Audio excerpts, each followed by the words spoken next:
choosing a plane seat sounds simple. Most travelers click the first available option, pick what they used last time, or choose based on a single factor like legroom or proximity to the aisle.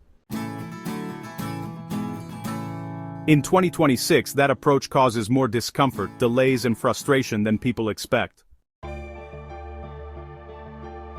Aircraft layouts have changed, airline seating policies have changed, boarding procedures have changed, and the seat that looks good on a screen does not always perform well in real conditions.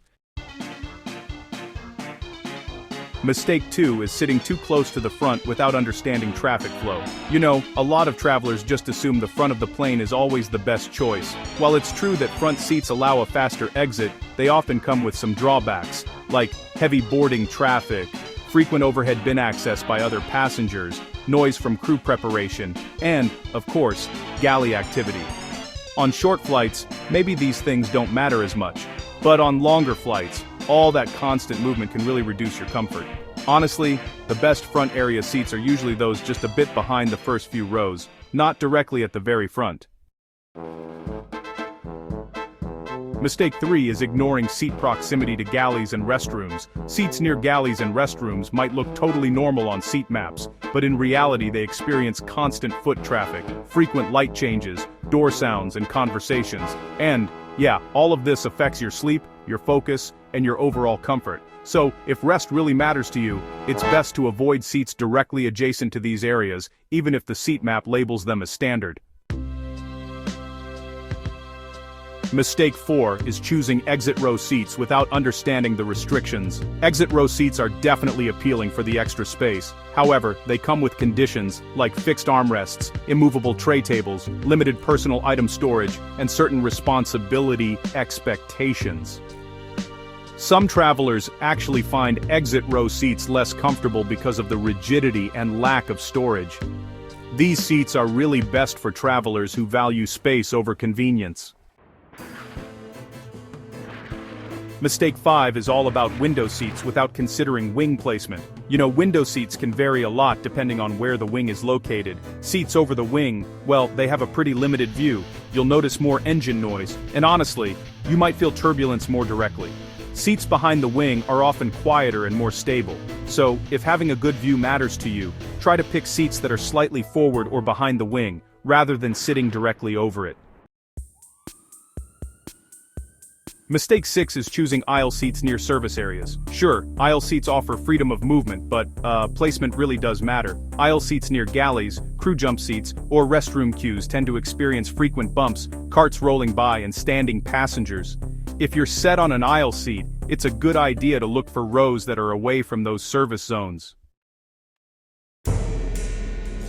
Mistake 7 is ignoring seat recline limitations. Not all seats recline equally, and that's something a lot of people overlook. Some seats have limited recline, some don't recline at all, and others are restricted by bulkheads or exit rows. Seat maps, unfortunately, don't always show this clearly. So, a seat that looks totally standard could actually behave very differently once you're in the air. Mistake 8. Overlooking cabin section differences. Modern cabins are divided into zones. Each zone boards differently and fills overhead bins at different speeds. Seats in later boarding zones often struggle with limited overhead space, increased gate checking, and, honestly, rushed boarding. Your seat choice affects your ability to store carry-ons nearby. Mistake 9. Choosing based on habit instead of route. Many travelers, you know, always choose the same seat type, but different routes behave differently. Short flights prioritize quick exit, while long flights prioritize comfort and quiet. Full flights increase competition for space. So, a seat that works well on one route may perform poorly on another. Mistake 10. Ignoring aircraft type differences. Seat quality really varies by aircraft. The same row number can feel very different depending on the aircraft model, cabin configuration, and airline layout. Older aircraft may have different pitch, different seat padding, and different storage space. Always check the aircraft type before choosing a seat.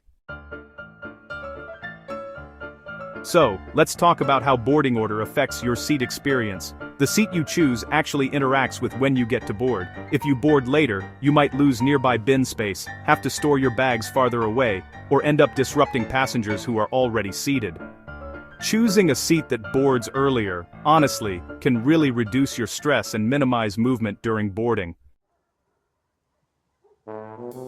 Exit speed really matters, especially if you've got a tight connection. Generally, a seat closer to the front will let you exit faster, but, aisle access and the behavior of nearby passengers can also affect how quickly you get off the plane. Interestingly, a well-chosen aisle seat just a bit behind the front can often get you out faster than a window seat that's actually closer to the door.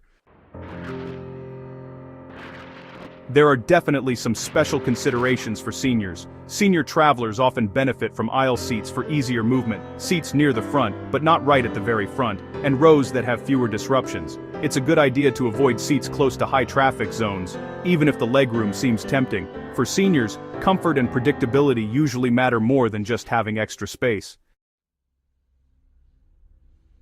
So, how do you read seat maps correctly? Well, seat maps are really just simplified representations. They don't actually show things like noise levels, traffic patterns, recline behavior, or even lighting changes. It's important to use seat maps as a starting point, not as the only decision tool. Ever wondered why some seats just feel worse than you expected? Most disappointment actually comes from mismatched expectations. Travelers usually expect things like quiet, space, and control. But honestly, the seat environment depends on surrounding factors, not just the seat itself. Understanding the context can really help prevent frustration. Now, let's talk about how experienced travelers choose seats differently.